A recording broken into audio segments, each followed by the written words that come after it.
ભરૂચ જિલ્લામાં કોરોના પોઝિટિવની સંખ્યામાં સતત વધારો થઈ રહ્યો છે અને કેટલાક લોકો સારવાર દરમિયાન મોતને ભેટી રહ્યા છે, પરંતુ કોરોના પોઝિટિવ મૃતદેહના અંતિમ સંસ્કારને લઈને ભારે વિવાદ સર્જાયો હતો, જેમાં ભરૂચ અંકલેશ્વરના સ્મશાનમાં અંતિમ સંસ્કારને લઈને વિવાદ થતા આખરે તંત્રને પોલીસ વિરોધ કરનારાઓને ઠારે પાડી નર્મદા નદીના કાંઠે અંતિમ સંસ્કાર કરવામાં આવશે, જેની સામે પણ લોકોનો ભારે વિરોધ જોવા મળ્યો હતો અને કેટલાક લોકો જેસીબીની આગળ બેસી ઉગ્ર વિરોધ કરતા આંદોલન લગભગ 6 થી 7 કલાક યથાવત રહ્યું હતું।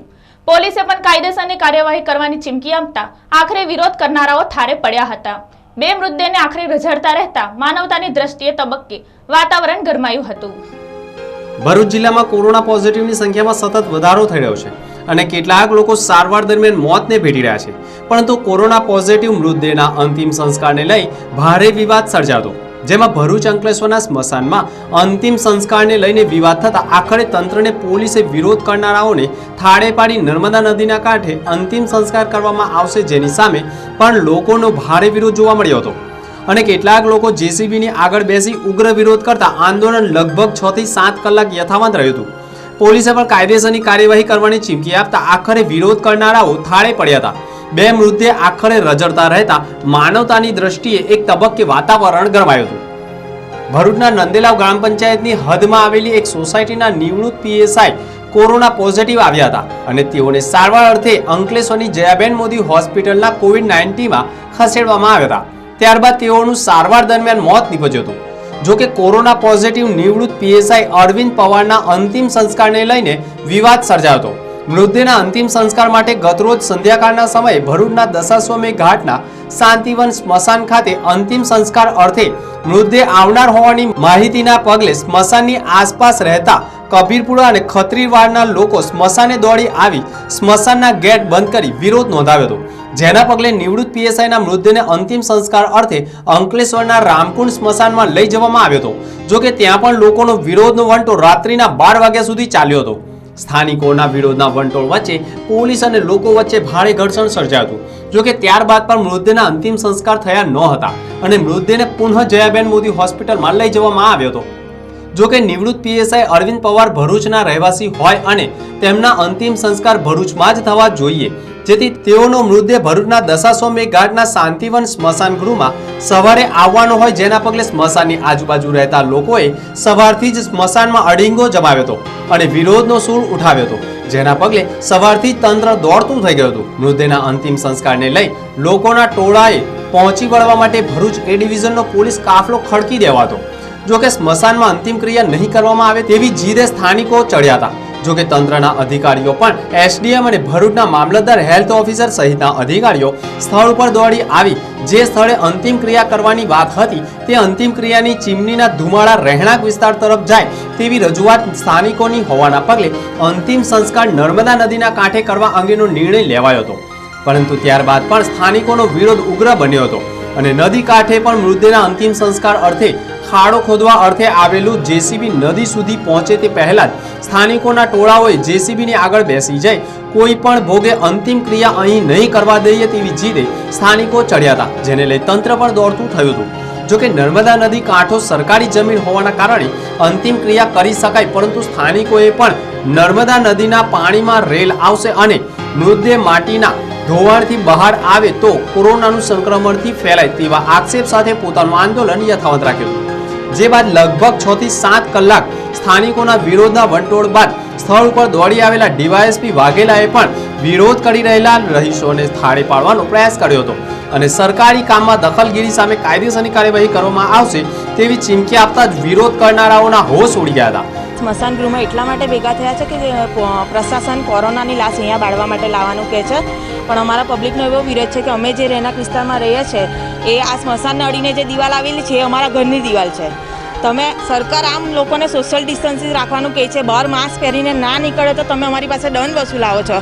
જે એરિયામાં કોરોના આવ્યો છે તે તમે 100 મીટર એરિયા કન્ટેનમેન્ટ એરિયા જાહેર કરો છો અને આમ તમે ખુલ્લામાં એની લાશ લાવો છો અમારાથી નજીક, તો આ કઈ રીતેનો ન્યાય થયો? આમ તમે લોકોને દૂર રહેવાનું કહો છો કોરોનાની અને આ તો અમારી નજીક વધારે લાવવાની વાત કરો છો। અંકલેશ્વરમાં 2 મીટર દૂર છે સ્મશાન ગૃહ, તે છતાં એ લોકોને ડર લાગે છે, તો આ તો અમારી દિવાલને અડીને આવેલું છે સ્મશાન, તો અમને કેટલી ડર લાગતો હશે। એટલે પ્રશાસનને એક જ વિનંતી છે કે જેવી રીતે તમે કન્ટેનમેન્ટ મતલબ કોરોના કોવિડ સ્પેશિયલ હોસ્પિટલ બનાવેલી છે એવી રીતે આ લાશોનો નિકાલ કરવા માટે કોઈ સ્પેશિયલ જગ્યાનું સ્મશાન ગૃહ કે કંઈ પણ જગ્યાનું નિર્માણ કરે કે ત્યાં જ સ્પેશિયલ આ કોવિડ કોરોનાની લાશોનો નિકાલ થાય અને કોઈ પણ સામાન્ય પબ્લિકને તકલીફ ના થાય.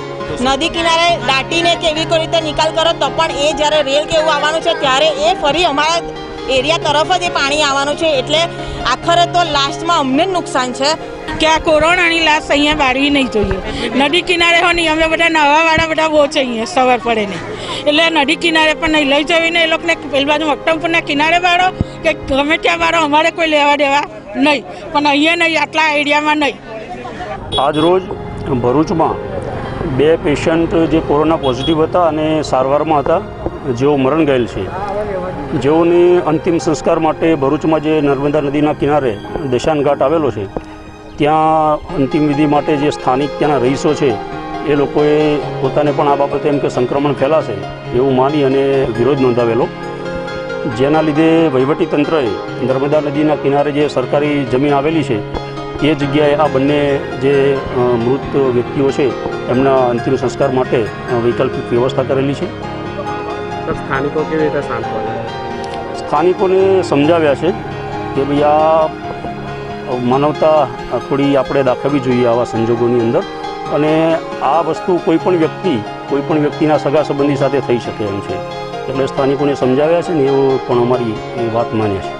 પોલીસે પણ વિરોધ કરી રહેલાઓને વેરવિખેર કરી પોતાની કામગીરી શરૂ કરી હતી. અત્રે ઉલ્લેખનીય બાબત એ છે કે છેલ્લા 24 કલાકથી રજડી રહેલા નિવૃત્ત પીએસઆઈના મૃતદેહની અંતિમ ક્રિયાને લઈ તેના પરિવારજનો પણ ચિંતાતુર બન્યા હતા અને તેઓના પુત્ર નવનીત પવારે તંત્રને સોંપી દીધો હતો. જોકે મૃતકના પુત્રએ જયાબેન મોદી હોસ્પિટલમાં તેઓના પિતા સારવાર હેઠળ હતા તે દરમિયાન તેઓ પડી ગયા હતા અને તેઓને માથાના ભાગે ઈજા થઈ હતી અને તેઓએ પણ કોરોના પોઝિટિવ રિપોર્ટ આજ દિન સુધી જોયો નથી તેવા આક્ષેપ સાથે હોસ્પિટલની ગંભીર બેદરકારી મુદ્દે તેઓએ ગંભીર આક્ષેપ કર્યા છે. પ્રોબ્લેમ એવો છે, કાલના મારા પપ્પા 2 વાગ્યાની એક્સપાયર થયા છે, પ્રશાસન કોઈ અમને સહયોગ કરતી નથી.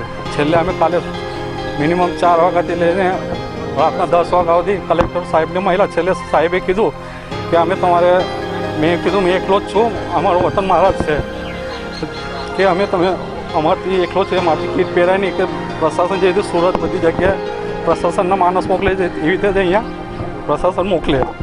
એ લોકો ખાલી એમનો ફોન આવે પહેલો અને એ છોડીને આવે, બસ જવાબદારી છૂટવા માંગે છે કે તમે અહીંથી બોડી લઈ જાઓ. બસ અમે બોડી ત્યાં કાલની ત્યાં કોલ્ડ સ્ટોરમાં જ રાખી લઈ જાઓ. પ્રશાસનને અમે લેખિતમાં આપી દઉં, અમે બોડી જોતી નહીં, તમારે જે વિધિ કરવું એ પ્રશાસન કરે.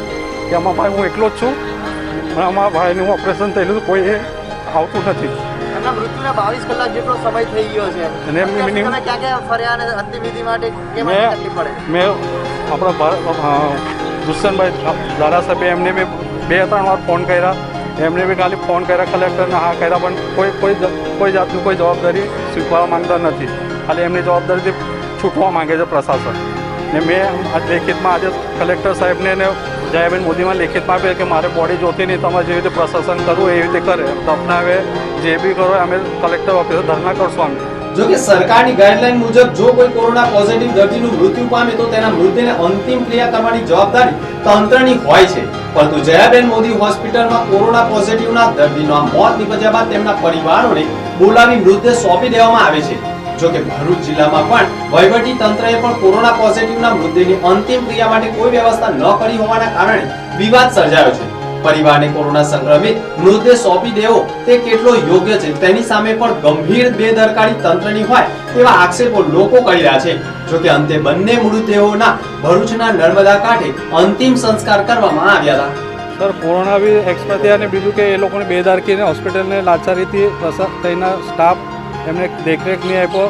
ફાધરની ઉંમર હતી એમના હિસાબે બાથરૂમ ગયા, બાથરૂમમાં પડી ગયા ને એના લીધે માથું ફાટી ગયું ને દાંત તૂટી ગયા. આપણા હાથમાં કોરોના રિપોર્ટ પોઝિટિવ કશું કોઈને કશું નહીં. છેલ્લે અમને કશું કોઈ જાણ કરી નહીં. અમને છેલ્લે ઓફ થઈ ગયા તો બી બહારથી અમને ખબર પડી. પછી ડૉક્ટરે સાંજે 6-6:30 અમને ફોન કર્યો. ફાધર ઉપર 3-4 દરમિયાન ગયા તો 6 વાગે ત્યાંથી જયાબેનને ડૉક્ટરમાંથી ફોન કર્યો. તમારા